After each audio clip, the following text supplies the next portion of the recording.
Speaker বক্সে foam ব্যবহার করা খুবই গুরুত্বপূর্ণ। এই ফোম ব্যবহার করলে সাউন্ড ও বেস কোয়ালিটি কীভাবে বৃদ্ধি পায় আজকের ভিডিওতে এটা নিয়ে বিস্তারিত বলবো।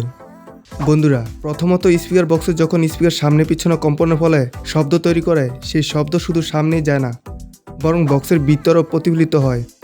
এই প্রতিফলিত শব্দ একে অপরের সাথে ধাক্কা খেয়ে ইকো, ডিস্টরশন ও ফ্যাকাশে সাউন্ড তৈরি করে। কিন্তু বক্সে যদি ফোম ব্যবহার করেন, তবে এইসব প্রতিফলনকে শোষণ করে সাউন্ড ও বেসকে ক্লিয়ার করে দিবে, যা শুনতে আরামদায়ক মনে হবে। দ্বিতীয়ত, বক্সের ভিতরে বাতাস ও কাঠ কম্পন করে।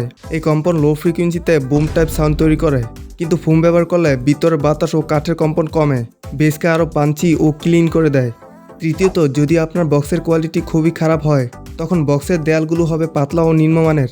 তখন বেজের সাথে সাথে এইসব কাঠগুলো বেশি করে কাঁপাকাঁপি শুরু করবে, যা সাউন্ডটাকে গুলাটে করে দিবে। তখন যদি আপনি বক্সের ভিতরে ভালো মানের ফোম ব্যবহার করেন, তবে এই কাঁপাকাঁপি কমিয়ে দিবে, যার ফলে বেসটা আরও ক্লিয়ারভাবে শোনা যাবে। চতুর্থত, মিড রেঞ্জ ফ্রিকোয়েন্সি ইমপ্রুভ করা। আমরা জানি মিড রেঞ্জ ফ্রিকোয়েন্সি সাউন্ডগুলো আমরা ভোকালের টোনটাকে ক্লিয়ারভাবে শুনতে পছন্দ করি। যদি বক্সে ফোম ব্যবহার না করা হয়, তবে মিড রেঞ্জ সাউন্ডে কর্কশ ও ঝনঝনানি শব্দ শোনা যাবে, যার কারণে ভোকালের টোনটা ক্লিয়ার মনে হবে না।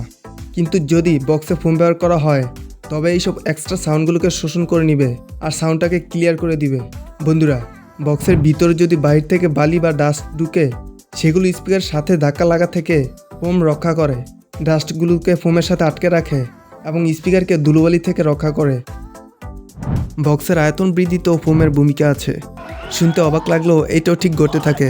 ফোম ব্যবহারের ফলে স্পিকারের কাছে বক্সের ভেতরের জায়গাটি আসলে যা থাকে তার চেয়ে বড় মনে হয়। ফোম বাতাসের তাপমাত্রা পরিবর্তন ঘটিয়ে শব্দের গতির উপর প্রভাব ফেলে, যা স্পিকারের ডায়নামিক্সকে এমনভাবে পরিবর্তন করে যেন এটি একটি বড় বক্সে বাজছে। এতে করে বেস আরও গভীর এবং শক্তিশালী হয়। এবার চলুন জানি কোন কোন ফোমগুলো বেশি ভালো হবে। 1 নম্বর, অ্যাকোস্টিক ফোম।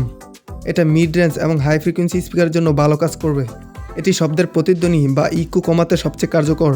বক্সের ভেতরে যদি জায়গা কম থাকে, তবে এটি দেয়ালের সাথে আঠা দিয়ে লাগিয়ে দিলে খুব ভালো রেজাল্ট পাওয়া যায়। 2 নম্বরে, পলিয়েস্টার ফাইবার ফিল। এটি দেখতে অনেকটা বালিশের তুলার মতো। বাজারে এটি সিনথেটিক তুলা হিসেবে পরিচিত। এটি বক্সের ভার্চুয়াল ভলিউম বাড়াতে সবচেয়ে কার্যকর। আপনি যদি চান ছোট বক্স থেকে অনেক গভীর বেস বের করতে, তবে বক্সের ভেতরে আলগাভাবে এই তুলা ভরে দিতে পারেন, তবে সেই বক্স থেকে ডিপ বেস পেতে পারেন। 3 নম্বরে, রকুল বা গ্লাস উল। এটি একটু ভারী এবং ঘন মেটেরিয়াল। এটি শব্দ শোষণের ক্ষেত্রে অত্যন্ত শক্তিশালী। হাই এন্ড প্রফেশনাল স্পিকার এটি বেশি দেখা যায়, তবে এটি নিয়ে কাজ করার সময় মাস্ক ও গ্লাভস পরা জরুরি, কারণ এর কণা ত্বকের চুলকানি তৈরি করতে পারে। বন্ধুরা, এবার কিছু গুরুত্বপূর্ণ কথা বলি। আপনারা বক্সের ভেতর ফোম লাগানোর সময় খেয়াল রাখবেন, বক্সের ভেতরটা একদম ঠাসা করে ফোম বা তুলা ভরবেন না। এতে বাতাসের চলাচলের জায়গা বন্ধ হয়ে সাউন্ড ডেড বা প্রাণহীন হয়ে যেতে পারে। সাধারণত বক্সের দেয়াল ঢেকে দেওয়া বা বক্সের মোট আয়তনের 25% থেকে 50% পূর্ণ করা যথেষ্ট। সুতরাং বন্ধুরা, আজ থেকে ছোট বড় যেমনই বক্স তৈরি করেন না কেন, সব বক্সগুলোতেই ভিতরে ফোমের ব্যবহার করবেন। ফোমগুলোকে পিনের মাধ্যমে বক্সের দেয়ালের সাথে আটকে নেবেন।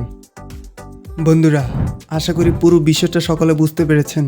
আর আজকের ভিডিওটি ভালো লাগলে এবং এমন ভিডিও সামনে আরও দেখতে চাইলে চ্যানেলটি লাইক, শেয়ার ও সাবস্ক্রাইব করে সাথে থাকুন।